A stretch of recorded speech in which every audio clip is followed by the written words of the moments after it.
Saya seorang tenaga kerja migran, jauh dari keluarga, dan saya mau sedikit berbagi cerita, dan inilah cerita saya. Suatu saat, tepatnya tanggal 12, itu pas hari dengan libur Cina, hari libur Cina, tepatnya di hari Senin, atau dikatakan tanggal merah, dinamakan hari bulan. Saat itu saya bekerja sebagai perawat lansia. Saya menjaga seorang kakek, di mana kakek ini berusia 90 tahun. Dan kakek kondisinya tidak bisa berjalan, tapi tetap masih bisa menggerakkan tangan maupun tubuh yang lain, cuma kakinya saja yang tidak bisa. Dan dalam berkata-kata, dia agak sedikit kesulitan untuk berkata, bahasanya pun sulit untuk dipahami. Dan saya tahu orang tua itu, namanya orang tua bagaimanapun juga, itu pikirannya tidak akan mudah stabil. Entah karena masalah sakit yang dia idap, ataupun hal apapun. Tiba-tiba lansia yang saya jaga ini mempunyai permintaan. Tentu saja permintaan yang aneh. Suruh saya mengambil uang di ATM dia dan tukar uang tersebut dengan pecahan nominal $20, $50, dan $100. Sedangkan pada hari itu tanggal merah, dimanapun bank pasti tutup semua. Dan saya berpikir, dengan semangatnya saya menjadikan orang tua senang. Bagaimana caranya? Saya ambil keputusan waktu itu. Saya ambil uang di ATM dan dalam jumlah seperti yang beliau mau. Karena di ATM pastinya nggak sesuai dengan recehan yang beliau mau. Karena untuk menyenangkan hati beliau, saya pun mempunyai ide. Dari uangnya saya ambil itu, saya belikan sayur, saya belikan buah.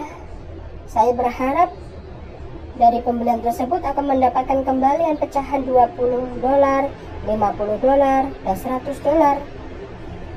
Mungkin kalau $100 tidak perlu tukar, karena sudah banyak bisa mengambil di ATM ada pecahan 100. Cuma yang susah itu adalah pecahan $50 dan $20. Uang kembalian berharap cukup untuk pecahan 20, 50, dan $100 tadi. Dengan semangat saya keluar masuk toko, baik toko sayur maupun toko buah, sampai akhirnya terkumpul sesuai dengan jumlah nominal yang kakek saya maui. Dari kembalian belanja 20, 50, dan 100, hati saya sangat-sangat lega dan gembira sekali. Saya pulang membawa belanjaan dan juga membawa pesanan uang yang diminta kakek. Sampai pada ujungnya saya kasih beliau, saya berikan kepada beliau, dan dia terima dengan senang hati. Lalu beberapa jam kemudian, kakek saya ini yang saya jaga ini pikirannya lagi tidak stabil, dan dia marah-marah dengan emosional tinggi. Tiba-tiba buka laci, marah-marah, ngomel-ngomel. Bahkan saya lihat memberikan bantuan pun dia tidak mau. Tapi karena saya sangat sayang sama beliau, dan juga sebagai atasan saya atau majikan saya, maka saya telaten. Saya telatenin saja semuanya. Saya tanya, bukannya tambah baik? Kalau si kakek tambah emosi memuncak. Bantu, kamu tidak tahu apa yang saya mau. Itu yang dikatakan kakek. Dan saya tahu kakek lagi marah-marah seperti itu, tentu saja tidak akan pernah mau saya bantu. Dan dengan berat hati saya pun pergi. Tapi saya tidak pergi jauh-jauh, masih tetap ada di depan dia. Di sofa saya duduk sambil melihat dia ngapain, dan masih marah saya lihat dianya. Tidak mau dibantu, tidak mau apapun yang saya bantu, tidak dia terima. malah saya dimarah-marahin. Ketika dia sedang marah, kakak sedang marah, beliau mengumpulkan amplop warna merah. Yang biasanya amplop warna merah ini diberikan ketika hari lebaran Cina, itu biasanya bulan 2. Tapi di hari ini, di bulan Desember ini bulan September ini, beliau mengambil amplop merah. Dan di situ anehnya, dia mengambil amplop merah begitu banyak, tetapi amplop merah yang satu dengan amplop merah yang kedua itu dimasukkan jadi satu. Ya, dalam hati saya berpikir, kok aneh, amplop yang dimasukkan, kok amplop yang satu dimasukkan lagi ke amplop kedua, bukan uang yang dimasukkan ke dalam amplop. Tapi saya hanya melihat saja dari kejauhan, karena beliau nggak mau dibantu. Sampai pada akhirnya beliau capek sendiri. Ya, tentu saja nggak bisa dimasukkan orang amplop, dimasukkan ke dalam amplop lagi, akan susah pastinya. Berbeda jika uang dimasukkan ke dalam amplop, tentu saja akan mudah.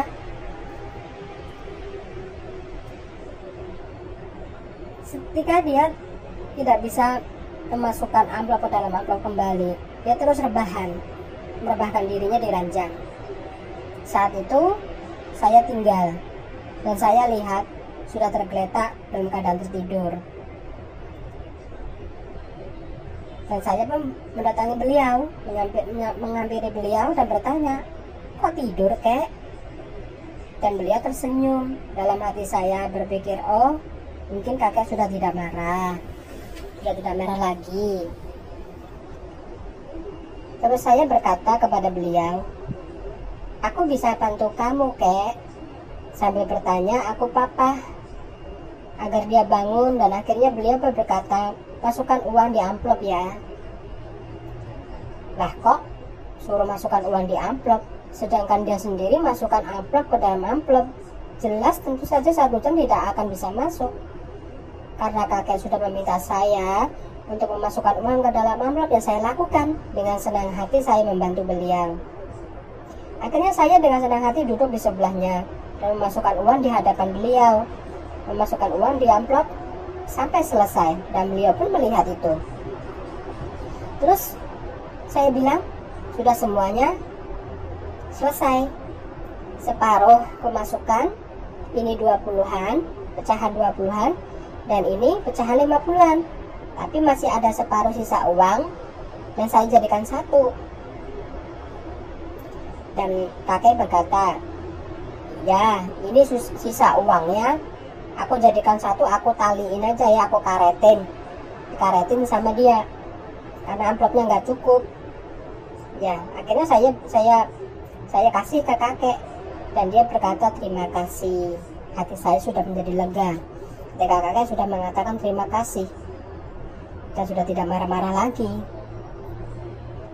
Dan saya pun menjawab beliau, sama-sama kek.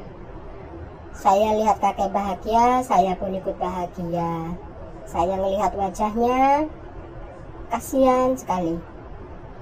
Saya berpikir, ya apakah seperti ini orang tua dalam keadaan dia tidak bisa berjalan, sehingga mempengaruhi keadaan psikologisnya, emosionalnya, menjadikan dia tidak stabil, hingga mudah marah-marah dan emosi.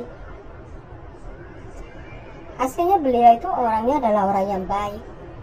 Kadang hanya pikirannya aja yang gak stabil, jadi mudah emosi.